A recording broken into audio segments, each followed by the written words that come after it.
Ryan Beto, NDSU Extension Specialist in Cropping Systems. So for years, folks out here were told that they don't need to worry about their soil pH. Due to a mixture of the soil type we have out here, as well as nitrogen application, especially with no-till where you're putting that nitrogen in the same spot year after year, we're seeing that soil acidify, especially in the top couple inches with urea application surface applied, or if they're putting anhydrous down, we're seeing it a band a little bit deeper where you're seeing very, very low pHs, below 5.5, in some cases below 4 even. With this low pH, once it gets below 5.5, aluminum in the soil becomes available, and that's toxic to the plant. So what that does is it stunts the roots of a wide range of plants. So you have this plant with a stunted root. On top of it, acidic soil impacts bacteria. So you have less space for that nodule to potentially form on that root, and you have some moisture stress.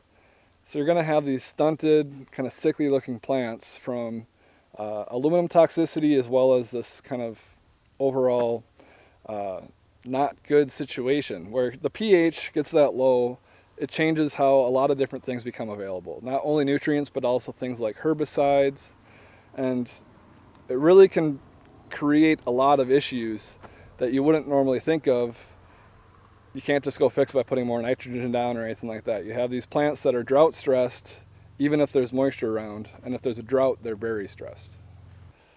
You can apply lime in any form to change that soil pH, but it's not a very quick process. It takes some time to change that pH, especially when you get these very low pHs in the 4s. But what you need to do is apply a large amount of lime. Typically in other parts of the country, they work that lime in. But out here where we're no-till, we need to surface apply that lime. And that's going to take a little bit longer for it to penetrate down into that soil. But luckily, a lot of this low pH area is within those top couple inches. So you should be able to see some changes within that first year. I've been working with Chris Augustine the past couple years now on looking at some different rates of lime surface applied. It's looking like at least 2 tons are needed, but depending on what pH you're at and your soil type, you may need more. So applying large amounts of lime is the way to fix this. There are some folks looking at in-furrow treatments. So this year we put together a trial looking at some different rates of lime in furrow as well as phosphorus in furrow.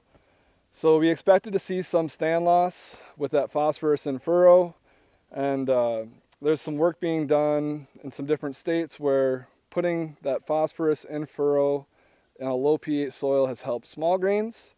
But we do have work here in North Dakota showing that putting phosphorus on the seed is going to cause stand loss. So we want to see, does that stand loss still equate to yield loss out here?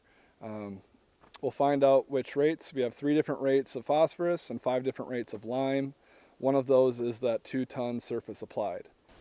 We're hoping to find out from this trial, is there a way that you can get by with soybeans in these low pH environments, or are there any yield differences with these kind of band-aid approaches?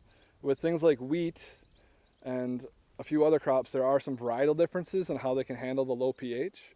And I'm wondering if maybe there's some varietal difference with soybeans. The work, I haven't really seen any work done on that. But first, is there any amendments that can help us get by?